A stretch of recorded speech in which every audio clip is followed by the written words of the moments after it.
Mary Scifres here for Mary Scifres Ministries, bringing to you 3 tips to finding God in virtual worship. This 3 tips video came at the request of so many people who've been telling me, all of this recorded worship is really messing with my theology of worship.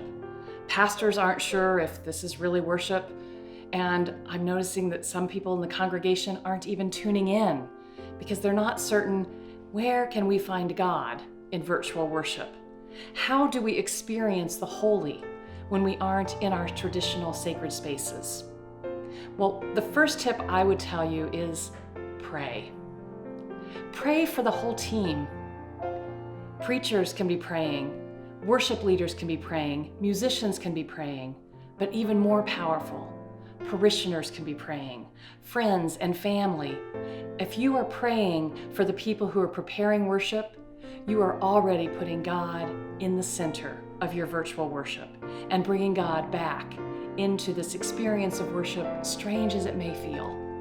The second tip is to remember who the audience is. God is the center of our worship. Worship means to give worth to God. To give God glory is our very purpose in worship. These videos or Zoom worship services or pre-recorded services or live stream services are not performances for those of us who are worshiping. These are offerings to God. When we remember that, God finds a place even in our living room as we are watching worship on YouTube. Because once we put God back at the center and remember that God is truly the audience, God can speak to us, whether it be at our computer desk, our living room couch, or in a pew in our church sanctuary. And finally, give grace a chance. If you are praying, if you are keeping God at the center and you layer grace on top of that, God will find a way into your worship experience. Give grace to those who are leading worship. Give grace to those who are designing worship, and give grace to yourself. If something isn't quite working for you in worship or you find yourself distracted, forgive yourself and move on.